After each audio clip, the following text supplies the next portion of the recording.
What's up guys, it's DarkArmedDuelist and today doing a Guru control deck profile. So I'm really excited to do something for you guys because this deck is an extremely powerful control deck that I've included all sorts of spicy tech cards in this build for you guys. So without further ado, don't forget to like, comment, subscribe, hit the bell there so you can become part of the notification squad, and definitely check out the Patreon down in the description below for all those awesome rewards. Like getting your name description in every single video, getting assigned cards in the mail, and even getting to request a deck profile every single month to your Patreon. So without further ado, let's get straight on into this. So first off, we're playing 3 copies of Subterror Guru.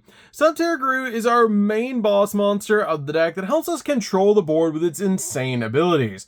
And it has the effect that when it's flipped face up, you get to add a Subterror card from your deck to your hand, except another copy of Guru.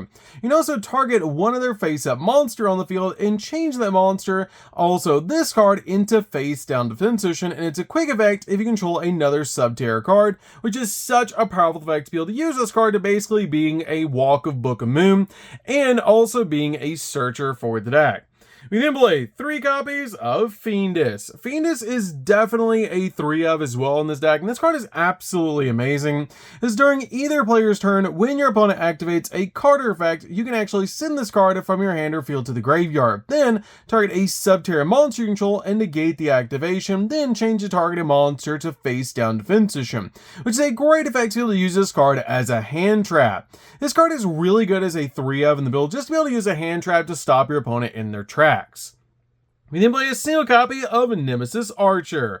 Nemesis Archer is really good as a 1 of in the build, just as an awesome option in this deck, as this card has the ability at the start of the damage tab, if this card attacks an opponent's face down defense position monster, and you control another Subterror monster, you can shuffle that opponent's monster into the deck. And if this card on the field is destroyed by a battle by card effect and sent to the graveyard, you can actually special summon a Subterror monster from your deck in face up or face down defense position, which is such a powerful effect to instantly get the exact Subterror you want on your side of the field, like a copy of Guru. We then play a single copy of Umastrix. Umastrix is really good as a 1-up in the deck, just as a awesome Subterror behemoth, because this card has the ability when it's flipped face up, you can actually target a monster that your opponent controls and banish it. And you only use the effect of this card once per turn. Also, when a face up monster you control is flipped face down, if you control no face up monsters, you can special summon this card from your hand in defense position, and also once per turn you can change this card into face down defense position, which is such a powerful effect to be able to use with your other cards in this deck. We then play 3 copies of Fenrir. Fenrir is definitely a 3 of in the deck, because this card can basically just special summon itself to your side of the field for free. You can also spot remove cards off the field, and also it can search an additional copy of itself, which is absolutely amazing. We then play a single copy of Red Eye's Black Dragon, and a single copy of the Dark Magician. These cards are basically in the deck just to help us step into our copy of Red Eye's Dark Dragoon, which is an awesome boss monster to be able to make in this deck.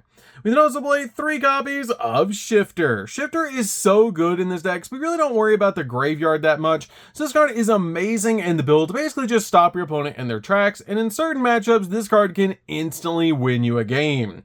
So that's it for the monsters, guys. Let's get into the spells.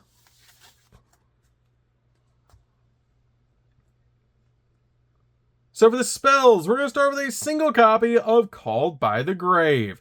Called by the Grave is definitely a 1 in the build, just to stop your opponent from hand trapping you while going for all of your plays. We then play a single copy of Pot of Prosperity. Pot of Prosperity is great in this deck to help us dig into the deck for the exact card that we need. We then play a single copy of Terraforming. Terraforming is great in this deck to search out the exact field spell that we need, so we can go for all of our plays. We then play a single copy of Set Rotation. Set Rotation is amazing in this deck, so we actually play 2 different field spells in this build. We then play a single copy of Necro Valley. Necro Valley is amazing in helping us shut down the graveyard, and is our other field spell we play in this deck. We then play 3 copies of the Hidden City. Hidden City is definitely a 3 of in this deck. This card is basically Rhoda for the deck.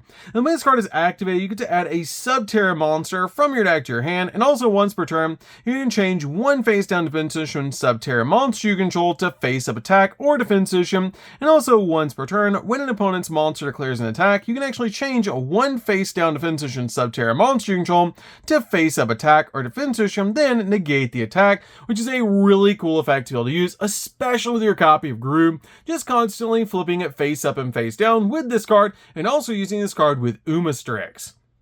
We then play 3 copies of Red Eyes Fusion.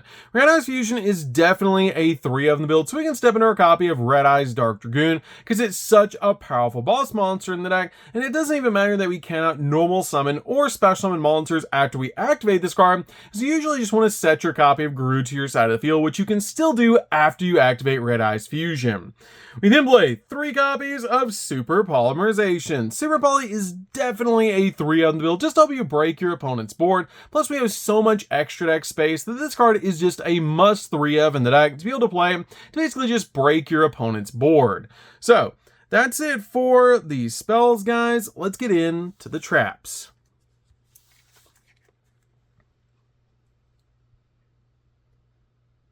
So for the traps, we're going to start with 2 copies of Final Battle.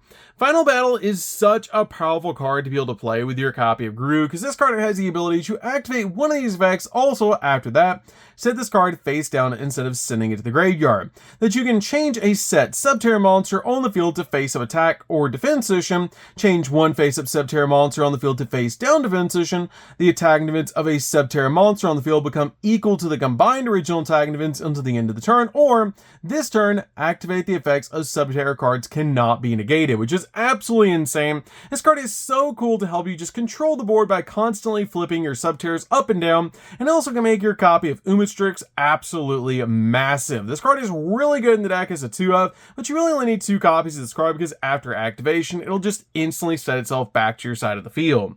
We then play a single copy of There Can Be Only One. There Can Be Only One is really good in the deck as a 1 of, because we usually just summon out a copy of Dragoon and Gru to our side of the field, maybe a copy of Fenrir to basically just control the board, but it's amazing in this deck because all of our monsters are different types. We then play a single copy of Skill Drain. Skill Drain is just really good in the deck overall, just to help us control the board, and is such a powerful floodgate to be able to play. We then play 3 copies of Crackdown. Crackdown is really good in the deck as a 3-up to basically just use this card to take control of our opponent's monsters. We then also play 3 copies of Solemn Judgment. Solemn Judgment is definitely a 3-of in the deck to basically just say no to anything, which is why I play this card as a 3-of in the build, and it's such a powerful card to be able to play in the deck. At just the cost of 1,000, or basically half our life points, we can basically just say no to anything, which is absolutely insane. So, that's it for the main deck, guys. Let's get into the extra deck.